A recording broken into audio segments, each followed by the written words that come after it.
लोगों को बताने वाली हूँ कि गौतम बुद्ध ने क्यों कहा था कि हर इंसान की 4 पत्नियाँ होनी चाहिए।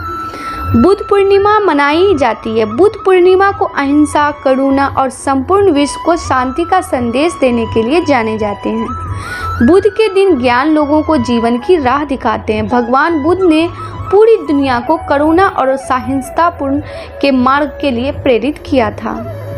बैसाख पूर्णिमा के दिन बुद्ध जयंती मनाई जाती है। आज के दिन ही भगवान बुद्ध का जन्म हुआ था। इस दिन वो बुद्ध पूर्णिमा भी कहा जाता है। बुद्ध दुनिया को अहिंसा, करुणा और संपूर्ण विश्व को शांति का संदेश देने के लिए जाने जाते हैं। बुद्ध के दिन ज्ञान लोगों को जीवन की राह दिखाते हैं। भगवान बुद्ध ने पूरी दुनिया को करुणा और सहिष्णुता के मार्ग के लिए प्रेरित किया।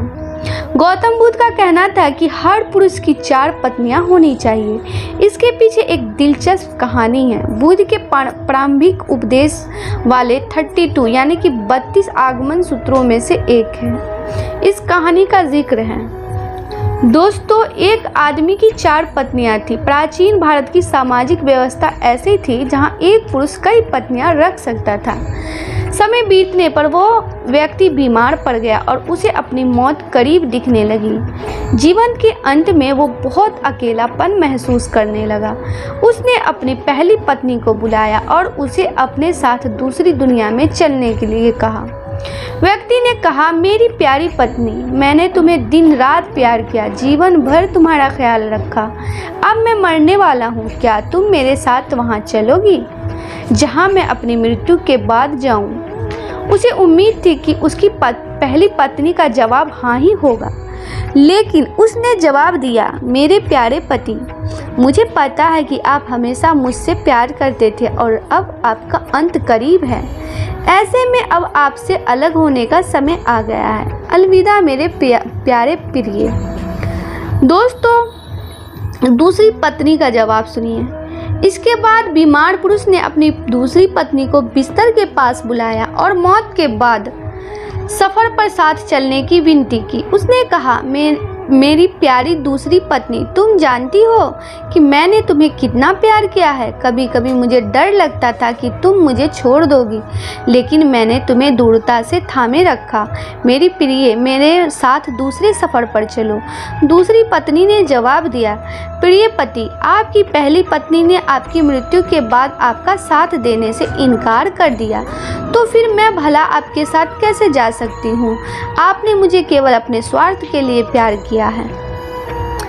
तीसरी पत्नी। मृत्युशैया पर लेटे हुए पुरुष ने अपनी तीसरी पत्नी को बुलाया और उसे भी अपने साथ चलने को कहा। तीसरी पत्नी ने आंखों में आंसू भरकर उत्तर दिया, मेरे प्यारे, मुझे आप पर दया आ रही है और अपने लिए दुख हो रहा है, इसलिए मैं अंतिम संस्कार तक आपके साथ रहूंगी। इस तरह तीसरी पत्नी ने भी उसके साथ चलने से इनकार कर दिया।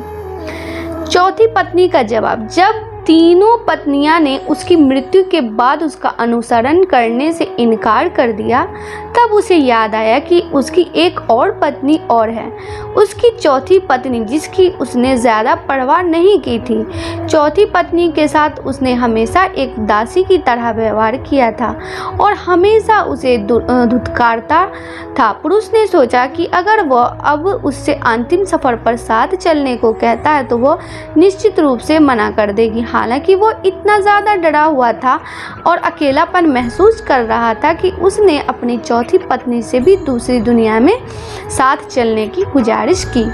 चौथी पत्नी ने अपने पति के अनुरोध को तुरंत स्वीकार कर लिया और पति के अनुरोध करने पर चौथी पत्नी ने कहा, मेरे प्यारे पति, मैं तुम्हारे साथ जाऊंगी, कुछ भी हो, मैं हमेशा आपके साथ रहने के लिए दृढ़ संकल्पित हूँ।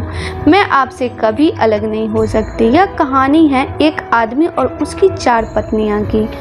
दोस्तों, गौतम बुद्ध ने अपनी कहानी समाप्त करते हुए कहा, प्रत्येक पुरुष और महिलाओं की 4 पत्नियाँ या पति होते हैं और हर एक का खास महत्व होता है। पहली पत्नी या साथी हमारा शरीर होता है, जिसे हम दिन रात प्यार करते हैं। सुबह के समय हम अपना चेहरा धोते हैं, कपड़े और जूते पहनते हैं, हम अपने शरीर को भोजन देते हैं, हम अपनी पत्नी की तरह अपने शरीर का ख्याल रखते हैं। लेकिन दुर्भाग्य से जीवन के अंत में शरीर यानी पहली पत्नी हमें अगली दुनिया में नहीं ले जा सकती। और बुद्ध ने कहा, जब अंतिम सांस हमारे शरीर को छोड़ती है तो चेहरे का रंग बदल जाता है और हम अपने उज्जवल जीवन को खोने लगते हैं। हमारे प्रियजन इकट्ठा होकर विलाप कर सकते हैं, लेकिन इसका कोई फ़ायदा नहीं होता है। ऐसे समय में शरीर को अंतिम संस्कार के लिए एक खुले मैदान में रख दिया जाता है और सिर्फ सफ़ेद राख बच जाती है। यह हमारे शरीर का गंतव्य है। दूसरी पत्नी हमारे भाग्य, भौतिक चीज़ों, धन, संपत्ति, प्रसिद्ध, पद और नौकरी को दर्शाती है। हम इन सभी भौतिक चीज़ों से काफ़ी जुड़ाव महसूस करते हैं, जिससे पाने के लिए हमने कड़ी मेहनत की है। हम इन चीज़ों को खोने से डरते हैं और बहुत कुछ पाने की इच्छा रखते हैं, लेकिन इनकी कोई सीमा नहीं है। जीवन के अंत में ये चीज़ें मृत्यु तक हमारा पीछा नहीं कर सकती। हमारे भाग्य ने जो भी इकट्ठा किया है उसे हमें छोड़ना ही होगा। हम इस दुनिया में खाली हाथ आए हैं और मृत्यु के समय भी हमारे हाथ खाली होते हैं। हम अपनी मृत्यु के बाद अपना भाग्य पकड़कर नहीं रख सकते। जैसे दूसरी पत्नी ने अपने पति से कहा था, तुमने अपने अहंकार और स्वार्थ के लिए सिर्फ मुझे अपना साथ रखा और अब अलविदा कहने का समय आ गया है। बुद्ध कहते हैं कि तीसरी पत्नी का अर्थ यहाँ हमारे नाते रिश्ते से हैं। यह हमारे माता पिता, बहन, भाई, सभी रिश्तेदार, दोस्तों और समाज की तरह है। वो आंखों में आंसू लिए हमारे साथ शमशान घाट तक ही आ सकते हैं। वो हमारे लिए दुखी और उदास रहते हैं, इसलिए हम अपने शरीर, भाग्य और समाज पर निर्भर नहीं कर सकते। हम अकेले आते हैं और अकेले इस दुनिया से जाते हैं। मृत्यु के बाद कोई हमारा साथ नहीं देता। बुद्ध ने कहा, चौथी पत्नी हमारा मन या चेतना है। जब हम गहराई से यह पहचान जाते हैं कि हमारा मन क्रोध, लालच और असंतोष से भरा हुआ है, तो हम अपने जीवन को अच्छे नज़रिए से देख पाते हैं। क्रोध, लोभ और असंतोष कर्म से नियम है। हम अपने कर्म से कभी पीछा नहीं छुड़ा सकते। जैसा कि चौथी पत्नी ने अपने मरते हुए पति से कहा था, तुम जहाँ भी जाओगे मैं तुम्हारे पीछे चली जाऊँगी।